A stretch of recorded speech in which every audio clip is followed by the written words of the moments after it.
The morning light seeped through the blinds, painting thin lines across our bedroom floor, a familiar pattern that usually brought a sense of calm to my mornings. Today, however, a strange heaviness filled the room, an unsettling quiet I couldn't place. I lay there, feeling Tom's warmth beside me, listening to the even rise and fall of his breath. But there was a tension in the air, something that prickled my senses and kept me awake longer than usual. It was like the edges of a storm cloud had crept into our bedroom. I glanced over at Tom, watching his face softened in sleep. In these early hours, he looked younger, like the man I fell in love with all those years ago. The man who made me laugh until I couldn't breathe, who shared midnight talks and the dreams we planned to chase together. I tried to shake off the unease. Maybe it was just one of those days. Maybe I was imagining it. But deep down, something in my gut churned. Then his phone buzzed. It lay on the nightstand, flashing a muted glow into the quiet room. Normally, I wouldn't have thought twice about it. I'd always trusted Tom, with a kind of quiet confidence that we were in this together, unbreakable. But today, my hand moved toward the phone almost unconsciously, drawn to it like a compass needle to true north. I picked it up, my thumb hovering over the screen. I took a breath, as if preparing myself, though I had no idea what for. The screen displayed a message preview, a single line that would unravel everything. "Last night was perfect. I can still feel you." The words hit me like ice water, shocking and numbing at once.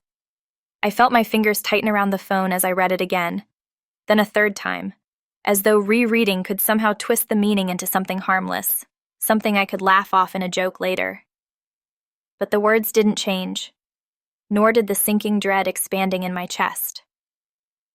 I looked down at Tom, still sleeping beside me, his face peaceful, completely oblivious to the storm his message had unleashed. My heart pounded against my ribs, and for a few seconds, I could only sit there, frozen, unable to process the words in front of me.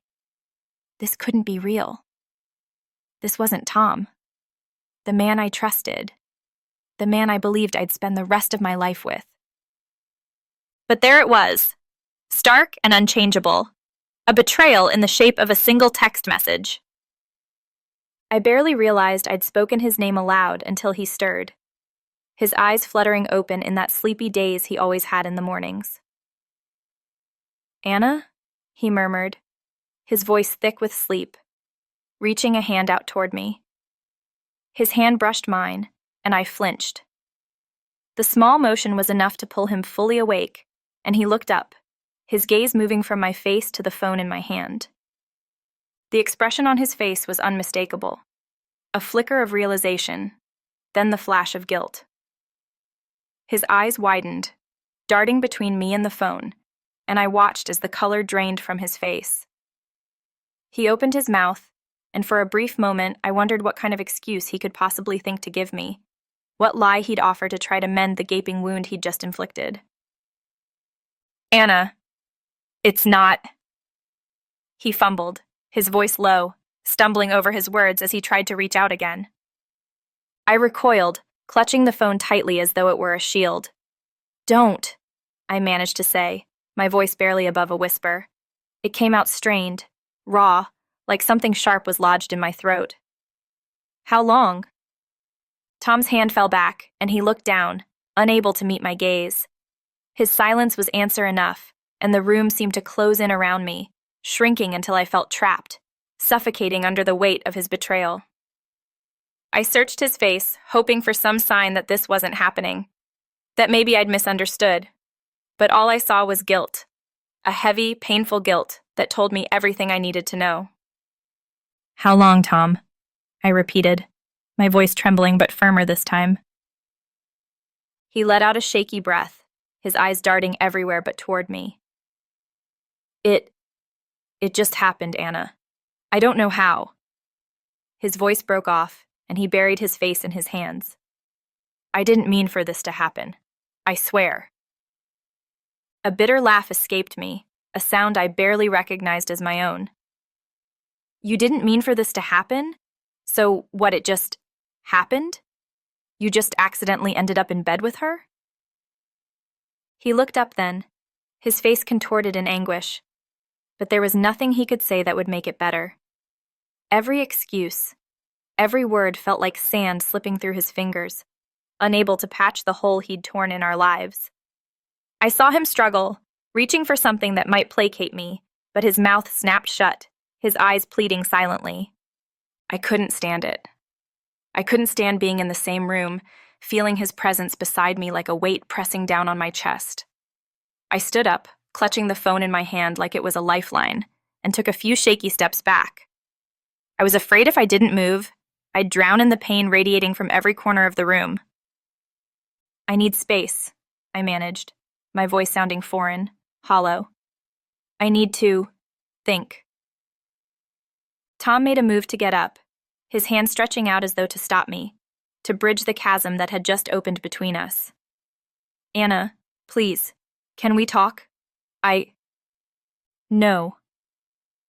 My voice was cold, sharper than I intended, and he flinched, his hand dropping back to his side.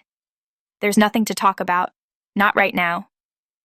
I shook my head, a bitter ache forming in my throat. I can't even look at you. With that, I turned and walked out of the room, my heart pounding, feeling as though every step took me farther from the life I once thought was mine. As I made my way down the hall, the weight of it all finally crashed over me.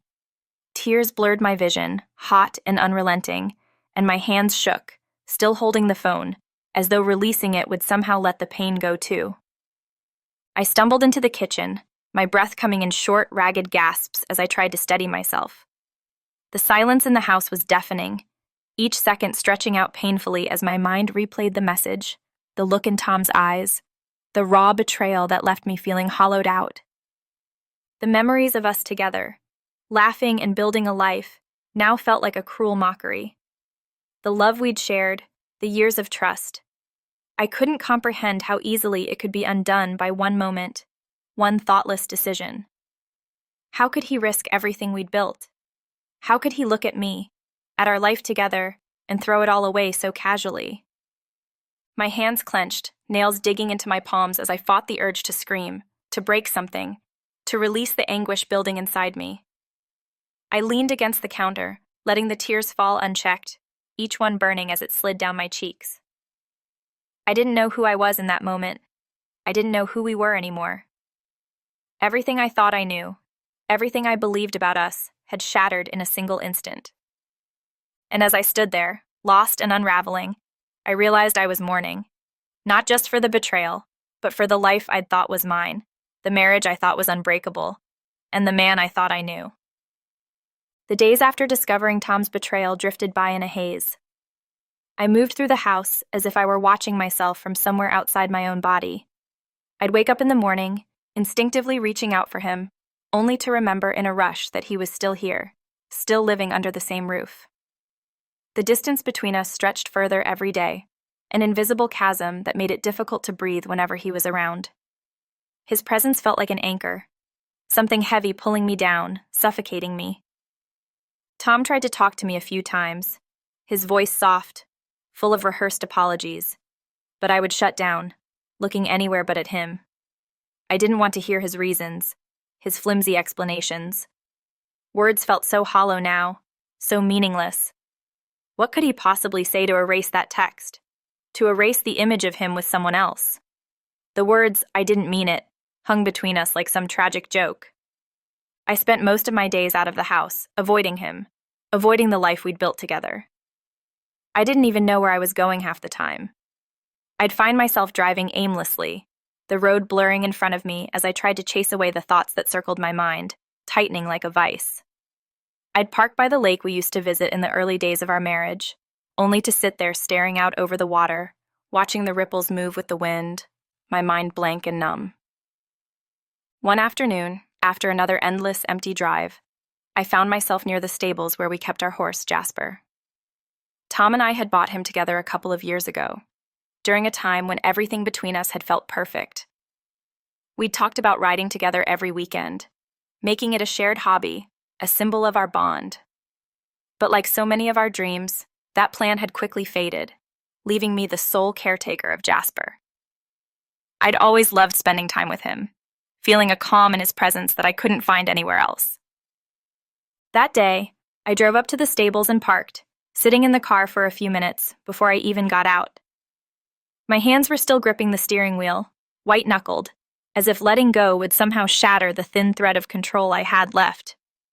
I took a few deep breaths, trying to calm myself, but the silence only seemed to make the anger and pain louder.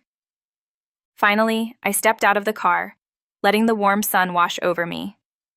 The quiet of the stables felt like a balm against the chaos in my mind. The earthy scent of hay and the comforting sounds of hooves shifting in stalls welcomed me, grounding me in a way I hadn't felt in days. I walked over to Jasper's stall, where he stood quietly, his brown coat gleaming in the sunlight filtering through the barn window. He lifted his head as I approached, his gentle eyes meeting mine. I could feel my shoulders relax slightly, the tension in my chest loosening as I reached out to stroke his soft nose. His breath was warm, calming, and for a moment I felt as though he could sense my pain, the confusion swirling inside me. I buried my face in his mane, inhaling the familiar scent, and something inside me cracked open. "I don't know what to do, Jasper," I whispered, my voice thick with unshed tears. "I don't know how to breathe through this." He shifted, pressing his head against my shoulder, his gentle weight anchoring me to the moment. I ran my fingers through his mane, letting the motion soothe me, each stroke washing away a little bit of the tension. It was as if he understood, his quiet presence filling the silence, offering me a refuge that no human could. In the days that followed, I found myself returning to the stables more and more. I spent hours there, escaping into the rhythm of grooming Jasper, brushing his coat until it gleamed, braiding his mane, cleaning his hooves. The repetition calmed me, helped me push away the thoughts that haunted me. When I was with him, I didn't have to face Tom, didn't have to think about that text, or the betrayal that gnawed at me every waking moment. Riding became my sanctuary. I would saddle Jasper, climb onto his back, and we'd ride through the open fields surrounding the stables, sometimes galloping so fast it felt like I could leave all my pain behind. With the wind in my hair and the world blurring around us, I felt free, just for a moment.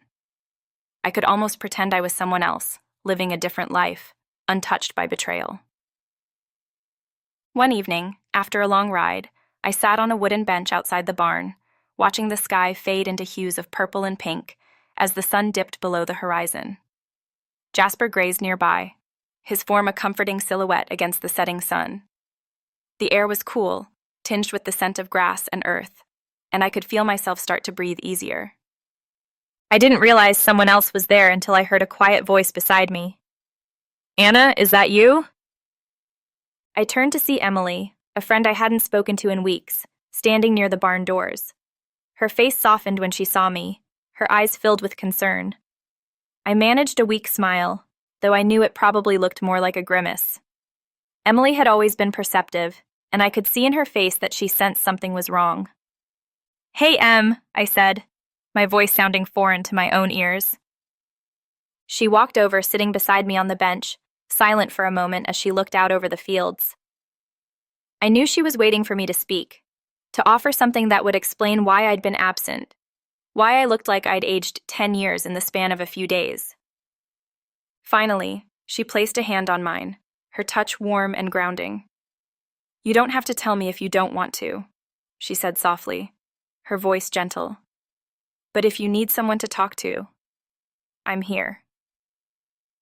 A lump rose in my throat, and I looked away, focusing on Jasper as he grazed, his tail flicking lazily in the evening breeze. For a long moment, I stayed silent, the words trapped inside me like a weight pressing down on my chest. But Emily's presence, her quiet, patient understanding, began to chip away at the walls I'd built around my pain. "It's Tom," I finally whispered, barely able to say his name without feeling the familiar sting of betrayal. He's been seeing someone else." The words hung in the air, stark and unchangeable, and I felt a rush of relief in finally speaking them aloud. Emily's hand tightened around mine, grounding me, and I could see the sadness in her eyes as she absorbed my words. "Oh, Anna, I'm so sorry," she said softly, her voice laced with empathy. She didn't ask questions, didn't press for details. Instead, she sat with me in the silence, her presence a steady comfort as I fought to keep the tears at bay. "I don't know how to move past it," I admitted, my voice trembling. I thought I knew him. I thought we had something solid, something real. And now, it's like everything I believed in, everything I built my life around is just gone." Emily nodded, her gaze steady and unwavering.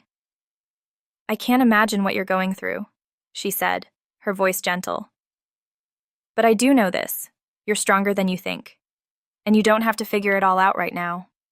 Sometimes all you can do is take it one day at a time." Her words settled over me like a balm, easing some of the ache inside me. I looked down at our hands, intertwined, and felt a flicker of warmth. A reminder that I wasn't completely alone. That I had people who cared, who would be there to catch me if I fell. As the sun dipped lower, casting long shadows across the field, I felt a strange sense of clarity. Maybe I didn't have to have all the answers right now. Maybe it was okay to lean on others, to let myself be vulnerable, even if only for a moment. Emily stayed with me until the stars began to appear, a silent, steady presence that reminded me of Jasper's quiet strength. By the time she left, I felt a little lighter, the crushing weight of my pain slightly eased, and as I led Jasper back into his stall, brushing his coat one last time before I left, I whispered a silent promise to him and to myself. I would keep coming back here. I would keep finding solace in these small moments, these quiet acts of care, until the pieces of me slowly began to mend. The stables became my sanctuary, a place where I could be raw, unguarded. In the days that followed, I spent more and more time there, letting Jasper's quiet strength guide me through the wreckage of my life. And with every ride, every touch of his soft coat, I felt a tiny sliver of hope that maybe, just maybe, I would find my way back to myself again. Every morning, the weight of what I'd discovered about Tom was there, settling over me like an oppressive fog. But somehow, stepping into the stable felt like walking into another world, one where the noise of betrayal quieted, leaving only the soft rustle of straw and the gentle warmth of Jasper's presence. The stable smelled of fresh hay and earth, a grounding, natural scent that became as comforting as any home could be. Here, my mind could rest. Jasper greeted me every morning with the same soft nicker, his dark eyes meeting mine as if he understood, sensing my pain in a way that was beyond words. He would lean his head over the stall door, waiting for me, his gaze steady and calm. I'd never noticed before how much comfort there was in his presence, in the warmth of his breath as it brushed against my hand, in the steady weight of his head resting on my shoulder, as if he, too, wanted to be close. As the days turned into weeks, my visits grew longer. I'd spend hours in his stall, brushing him, my hands moving in gentle, slow strokes along his sleek chestnut coat. Grooming became a kind of ritual, a way of grounding myself, each brushstroke an effort to smooth away the pain that clung to me. I'd start at his neck, where his coat was warmest, working my way down his shoulders, his back, and finally his legs. Every motion was soothing, rhythmic, and for those few moments, I felt anchored. One afternoon, after finishing his grooming, I stood beside him, resting my head against his neck. His coat was warm and smelled of hay and sun, and I closed my eyes, letting the world outside fall away. With Jasper, I didn't have to hold back. I could cry freely, letting the tears fall without worrying about anyone's judgment. Sometimes, he would nudge me softly with his nose, as if urging me to let it all out, and I'd stroke his mane, feeling my heart lighten with each pass of my fingers. We began to develop a kind of language, a silent understanding that didn't need words. He'd pick up on my moods, adjusting his behavior to match mine. On the days when I was too exhausted to ride, he'd simply stand beside me, his presence a quiet comfort. And on the days when the anger surged inside me, restless and fiery, I'd saddle him up and we'd ride hard across the fields, the wind whipping through my hair as we galloped, faster and faster, until the ache in my chest felt distant, like something left behind. There was a particular morning that changed everything for me. I had been at the stable since sunrise, the early light casting a golden glow across the fields. I saddled Jasper, and we set out on one of the longer trails, one that wound through a grove of tall trees, their branches forming a canopy above. As we rode, I let the reins loose, allowing him to pick his own path, trusting him completely. I leaned forward, resting my hand on his neck, feeling the steady rhythm of his movement beneath me, a gentle rise and fall that felt like breathing. About halfway down the trail, we reached a small clearing, a place where the sunlight filtered through the branches, illuminating patches of wildflowers and grass. I dismounted and led Jasper to a small stream that cut through the clearing. He dipped his head, drinking from the water, while I sat beside him, my back against a tree. I watched him as he drank, mesmerized by the simplicity of his actions, the ease with which he moved. I reached out, running my fingers along his mane, letting the coarse strands slip through my hand. "Thank you, Jasper," I murmured, my voice barely a whisper. "Thank you for just being here." He lifted his head, his gaze meeting mine, and in that moment, I felt a wave of intimacy and understanding pass between us, something deeper than words could capture. It was as if he were telling me, in his own way, that he would be here for me, no matter what. I ran my hand along his neck, feeling the strength in his muscles, the warmth of his body. Jasper was so steady, so grounded, and being close to him made me feel as if I too could find that steadiness, that strength. I rested my forehead against his neck, closing my eyes, breathing in his scent. The world faded away, leaving only the sound of his breathing, the feel of his heartbeat beneath my hands. Here, wrapped in Jasper's quiet presence, I found a kind of peace I hadn't felt in months. As the days continued, my connection with Jasper grew. Riding him became more than just an escape. It became a form of healing. I'd whisper my fears and doubts into his mane, pouring out all the thoughts I couldn't share with anyone else. He listened, silently, patiently, his only response a gentle nudge or a soft exhale that seemed to say, "I'm here. I understand." Sometimes, when we were alone in the field, I'd lie down beside him, my head resting against his side as he grazed quietly, his steady chewing a comforting rhythm. I'd close my eyes, letting the warmth of his body seep into me, and for a few blissful moments, I'd feel whole again. In those moments, I didn't need Tom or anyone else. I had Jasper, and that was enough. There was one particularly difficult night when I couldn't sleep, my mind racing with thoughts of Tom's betrayal, questions I'd never have answers to. Why hadn't he come to me if he was unhappy? How could he look me in the eye, lie to me, and still act as if nothing had changed?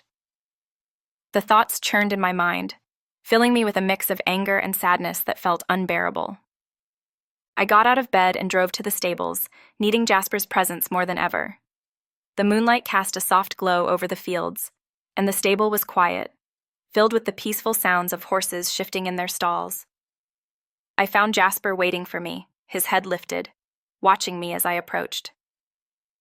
I entered his stall, wrapping my arms around his neck, burying my face in his mane.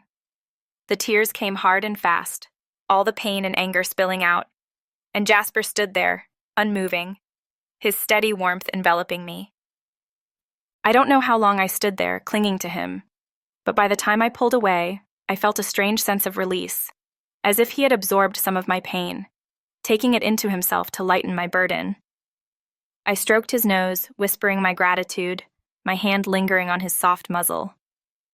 His gaze was calm, filled with a quiet wisdom that reminded me of the power in simply being present. From that night on, I knew Jasper wasn't just a horse. He was my confidant, my sanctuary. His presence filled the emptiness inside me, a reminder that even in the darkest moments, I wasn't truly alone. With each ride, each gentle nuzzle, he helped me find pieces of myself I thought I'd lost. He became a mirror, reflecting the strength and resilience I didn't know I had. The bond between us grew, an unspoken connection that transcended words. In Jasper, I found a steady companion, a source of unconditional love and understanding that didn't demand explanations or answers. And slowly, day by day, I began to feel a glimmer of hope. A belief that, with him by my side, I could find my way back to myself. I found that as every night passed I was with Jasper, I found myself more and more drawn to him. His body was so strong, so muscular, something I craved for so long. I found my hands pulsing as I stroked his body, my hand naturally stroking lower and lower, sometimes catching his 19-inch spanner. I blushed. He didn't seem to mind. One particular night, we both had a night of incredible, mind-blowing passion, finishing simultaneously. Oh, how long it had been. It was incredible. Time lost its usual shape, each day blurring into the next as I sought refuge in the stable. My routine with Jasper became my lifeline, a tether that anchored me when everything else felt uncertain. Grooming him each morning, I would run my hands down his back and across his strong neck, feeling the warmth of his body and the steady pulse of life beneath his skin. Being with Jasper reminded me that life went on, regardless of my pain, and that maybe, just maybe, there was a way forward. One crisp autumn morning, as I brushed Jasper in his stall, a thought settled into my mind like the first drop of rain on dry earth. Maybe I could rebuild. Maybe I could learn to trust myself again. I was alone in the world, in a sense, but I wasn't empty. I had Jasper, this quiet connection, and that was enough for now. For the first time in weeks, a small ember of hope sparked within me, and I found myself reaching for it. As we moved together, me brushing him, and he shifting his weight slightly to accommodate my movements, a feeling of confidence began to grow, tentative but real. I realized I had been looking to others for validation, for comfort, and for answers to questions I'd never had the courage to ask myself. With Jasper, I didn't have to be anyone but myself. He didn't demand explanations. He didn't expect anything in return for his presence. Being with him felt like coming home. That day, I decided to try something new. I led him out into the paddock, the chilly morning air crisp against my skin. I mounted him, and as we rode out toward the open fields, I loosened my grip on the reins, letting him lead. It felt exhilarating, freeing to let go of control, to trust that he would guide us. We moved together, each stride a testament to the bond we had built. The rhythm of his gait, the feel of the wind against my face, it was as though I was rediscovering pieces of myself with each step. Halfway across the field, I pressed my heels lightly against his sides, signaling him to pick up the pace. He responded instantly, his stride lengthening as we broke into a canter, and then a full gallop. The world around us became a blur, the landscape merging into streaks of color as we flew across the grass. I could feel Jasper's muscles working beneath me, his heart beating in rhythm with my own, and for the first time in what felt like forever, I felt truly alive. As we slowed down, coming to a gentle halt near the edge of the woods, I leaned forward, wrapping my arms around his neck, my forehead resting against his mane. "Thank you, Jasper," I whispered, my voice barely audible over the soft rustle of leaves in the breeze. "For everything." He nickered softly, and I smiled, feeling a warmth spread through my chest. He didn't know the words I was saying, but somehow, I felt he understood. Later that day, I found myself wandering through the stable, running my fingers along the stalls as I thought about all the small steps that had led me here.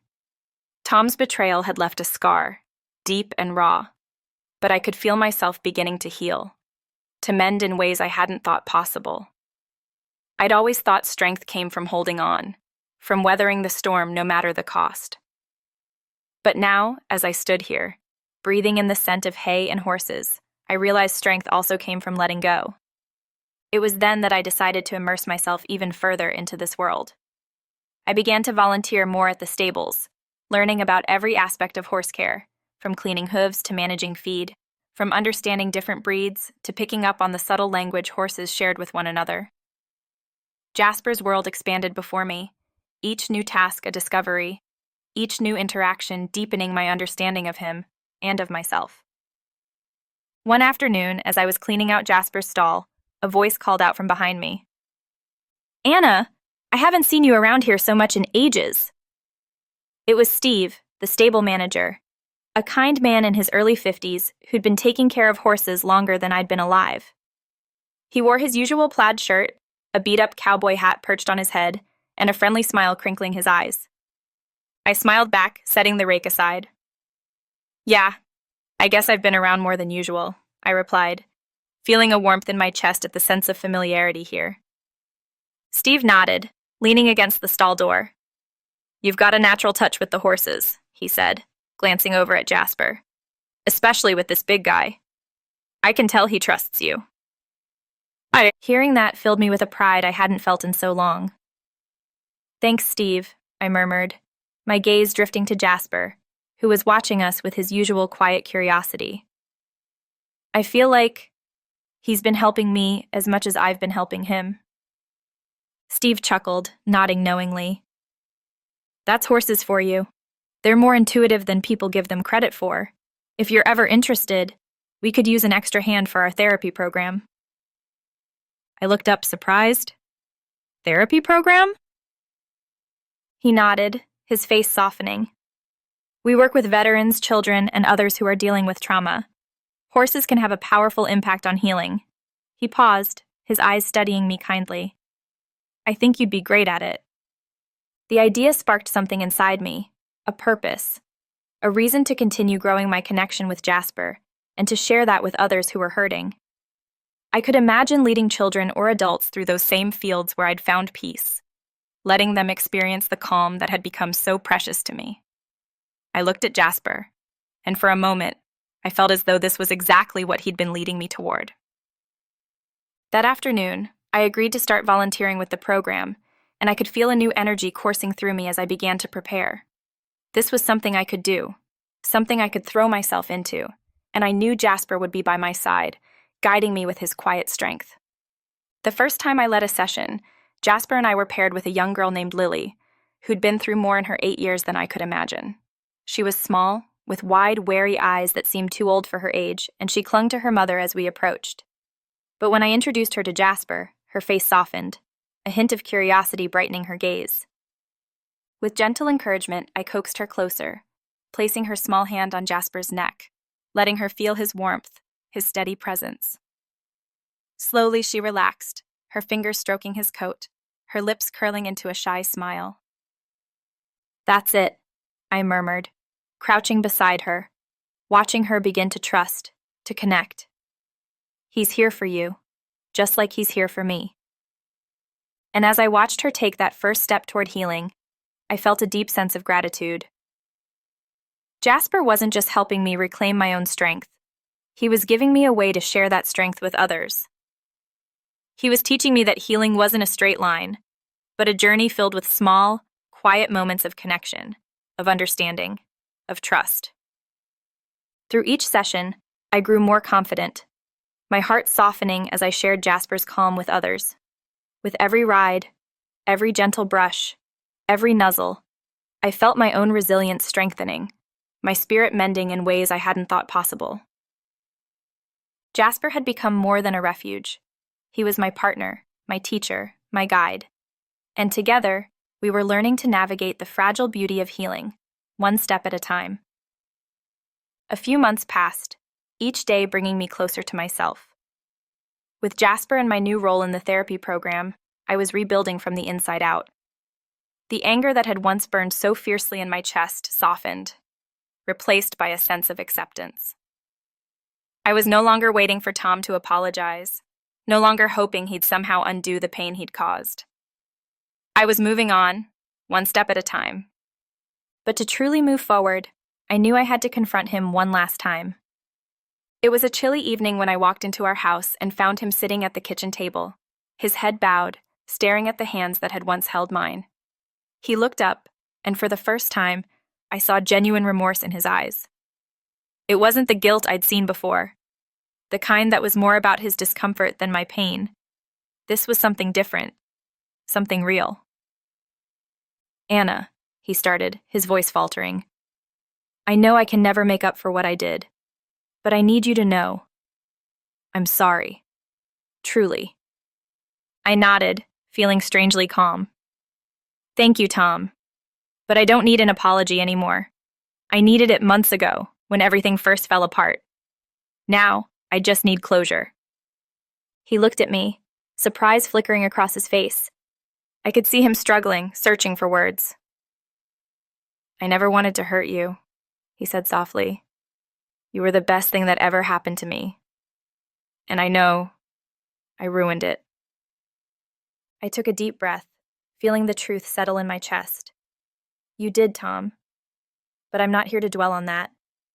I'm here because I need to tell you something. He listened, silent, as I spoke. I found a new part of myself, I said, my voice steady. With Jasper, with the horses, and through my work with the therapy program, I'm healing and I'm moving forward. And I want you to know that I'm going to be okay.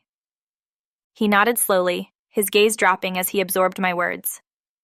I felt a sense of release, a lightness that came from speaking my truth without anger, without blame. I didn't need anything from him anymore, and I could see that he knew it too. As I left the house that evening, I felt a new sense of freedom, like I'd finally shed the weight of the past. It was time to focus on the life I was building, the life I'd discovered through Jasper, and the peace I'd found within myself. With Tom behind me, my bond with Jasper grew even stronger. I threw myself into my work at the stables, finding purpose in every session, every smile I helped bring to someone's face. Each day spent in the company of Jasper and the other horses brought me closer to a life I never imagined for myself, a life filled with quiet strength, resilience, and connection. One crisp morning, as I led Jasper out for a ride, Steve approached me, a warm smile crinkling his eyes. Anna, he said, patting Jasper's flank, I've been watching you these past few months. The way you've grown, the way you've connected with Jasper and with everyone here, it's inspiring. And I think it's time you had a bigger role here, officially. I looked at him, surprise and gratitude welling up inside me. What do you mean?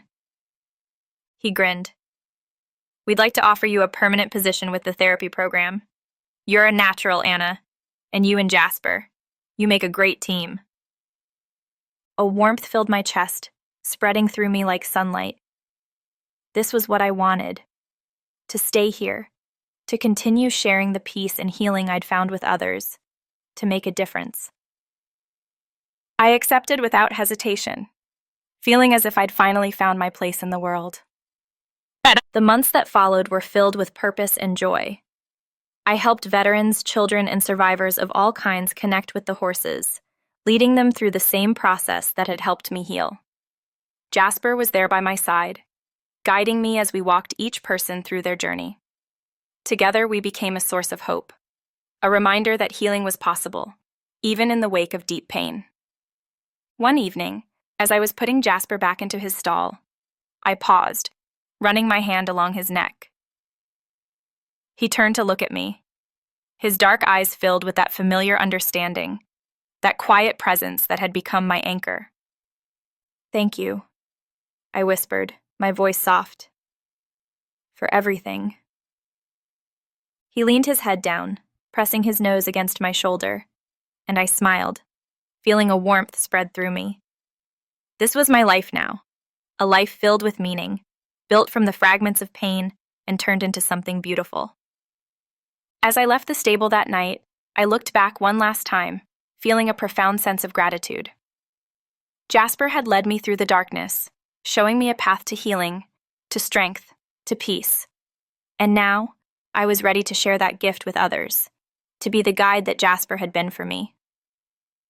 I knew that life would still have its storms, its moments of uncertainty. But with Jasper by my side, with the strength I'd found within myself, I knew I could face anything.